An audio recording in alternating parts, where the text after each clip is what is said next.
Hello everyone, আসসালামু আলাইকুম। Welcome back to my channel. কেমন আছো তোমরা? আশা করছি ভালো আছো। তোমরা দেখছো রুচা রান্নাঘর উইথ ব্লগ। প্রতিদিনের মতো আজ আবারও চলে এলাম তোমাদের মাঝে দুর্দান্ত একটি রেসিপি নিয়ে। ডিমের তরকারি তো আমরা সবাই বানাতে পারি, তবে এইভাবে একবার যদি ডিমের তরকারি বানাও, বাচ্চা বড় সবাই কিন্তু চেটে পুটে খাবে। শুধু একবার বানালেই কিন্তু বারবার বানাতে ইচ্ছা করবে এই রেসিপিটা। চলো তাহলে দেখে নেওয়া যাক আজকের রেসিপি।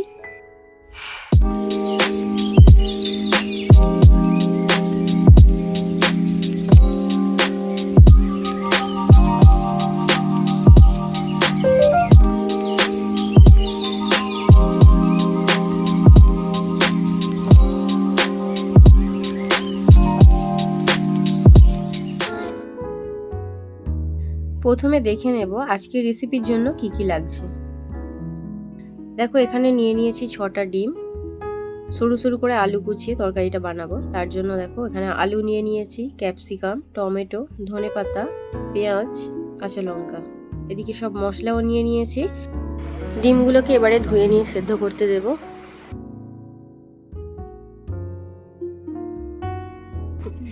ডিমগুলো সেদ্ধ করার জন্য দেখো কড়াতে জল দিয়ে দিলাম। এবারে ডিমগুলো দিয়ে দেব।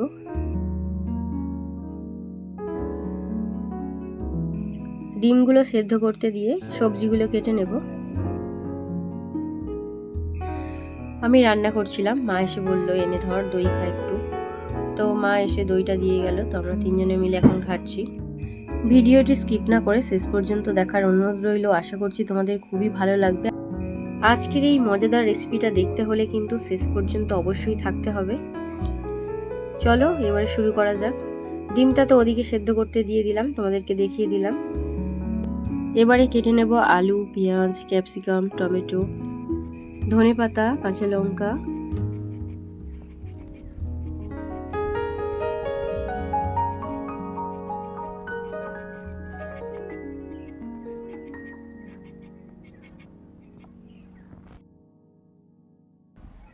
আলুগুলো দেখো এরকম সরু সরু করে কেটে নিচ্ছি।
ডিমগুলো সব সেদ্ধ হয়ে গিয়েছে, এবারে ছাড়িয়ে নেব।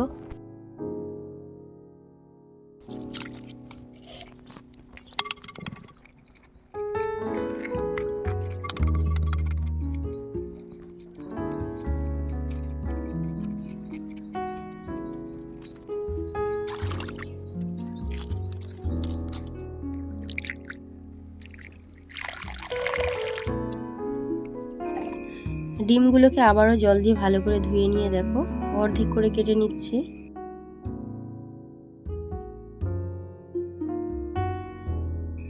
ডিমগুলো ভাজার জন্য দেখো কড়ার মধ্যে দিয়ে দিচ্ছি সরিষার তেল।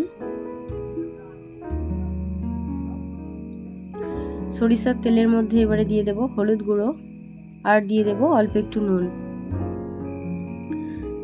এতে করে ডিমের কালারগুলো অনেকটা সুন্দর আসবে, তার জন্য কিন্তু হলুদ দিয়ে দিয়েছি।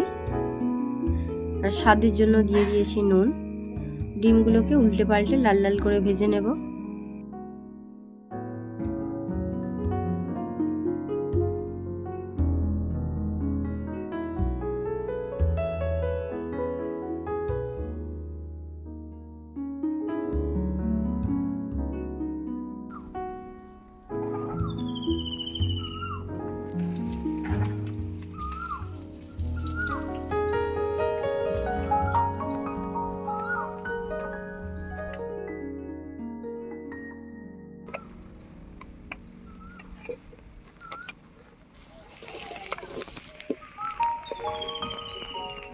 ডিমগুলো ভাজা হয়ে গিয়েছে, এবারে আমি তুলে নিচ্ছি।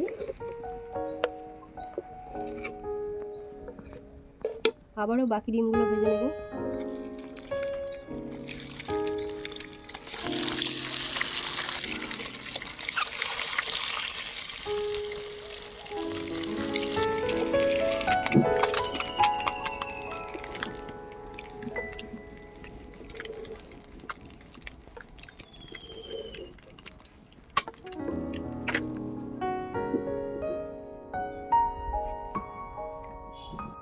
এবারে তরকারিটা বানিয়ে নেব। তার জন্য দিয়ে দিলাম সরিষার তেল, দিয়ে দিচ্ছি পেঁয়াজ কুচি,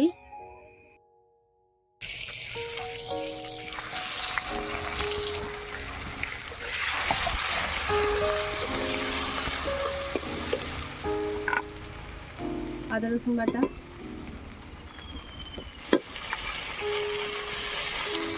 আদা রসুন পেঁয়াজটাকে ভালো করে ভেজে নেব। যতক্ষণ না আদা রসুনের কাঁচা গন্ধ যাচ্ছে ততক্ষণ কিন্তু ভালো করে ভেজে নিতে হবে। এবারে মশলাগুলো একে একে দিয়ে দেব। প্রথমে দিয়ে দিলাম স্বাদ মতো নুন, লঙ্কা গুঁড়ো, হলুদ গুঁড়ো, জিরে গুঁড়ো, ধনে গুঁড়ো, মরিচ গুঁড়ো, আর দিয়ে দিলাম অল্প একটু মৌরি গুঁড়ো। এবারে মশলাটাকে ভালো করে কষিয়ে নেব। যতক্ষণ না তেল ছাড়ছে ততক্ষণ কিন্তু মশলাটাকে ভালো করে কষিয়ে নিতে হবে।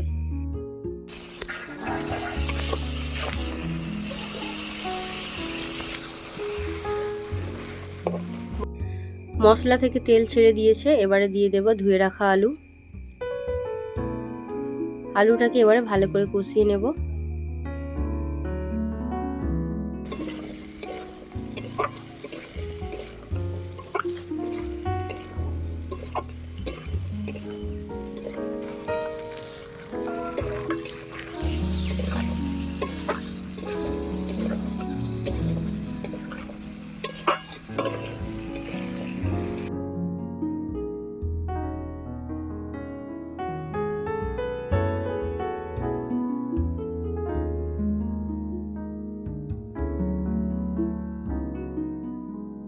আলুটাকে ভালো করে কষিয়ে নিয়েছি, এবারে ধুয়ে রাখা ক্যাপসিকামটা দিয়ে আবার একটু কষিয়ে নেব।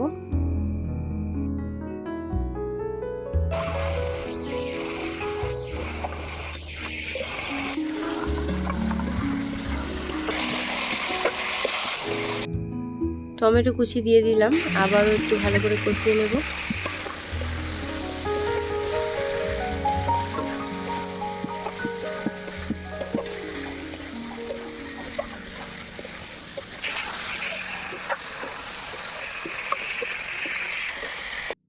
সব কিছু ভালো করে কষিয়ে নেওয়া হয়ে গিয়েছে, এবারে পরিমাণ মতো জল দিয়ে দেব।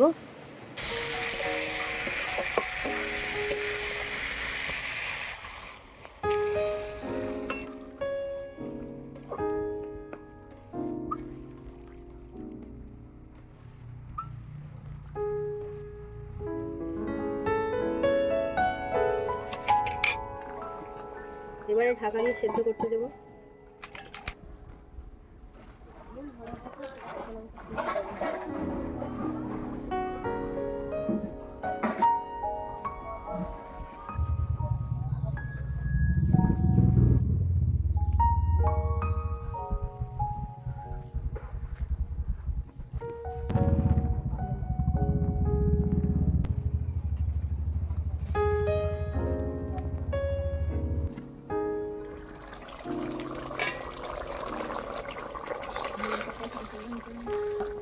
আলু সেদ্ধ হয়ে গিয়েছে, এবারে ভেজে রাখা ডিমগুলো দিয়ে দেবো।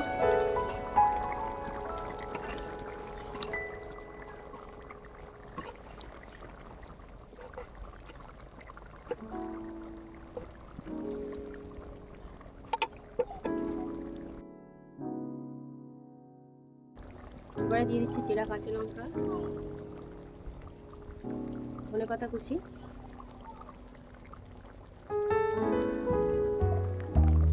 সব শেষে দিয়ে দিলাম গরম মশলার গুঁড়ো। এবারে ঢাকা দিয়ে 1 মিনিট ফুটিয়ে নামিয়ে নেব।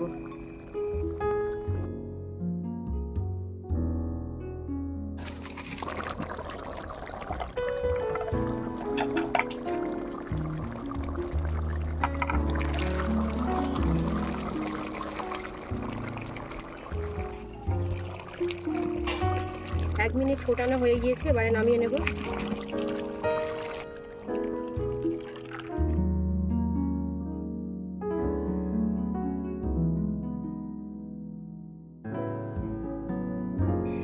আমার আজকের রেসিপি তোমাদের কেমন লেগেছে অবশ্যই কমেন্টে জানাবে। যদি আজকের রেসিপি ভালো লেগে থাকে বন্ধুদের সঙ্গে শেয়ার করো। দেখা হচ্ছে আবারও নেক্সট অন্য কোনো রেসিপির সাথে। ভালো থেকো, সুস্থ থেকো, পরিবারের খেয়াল রেখো। বাই, আল্লাহ হাফেজ।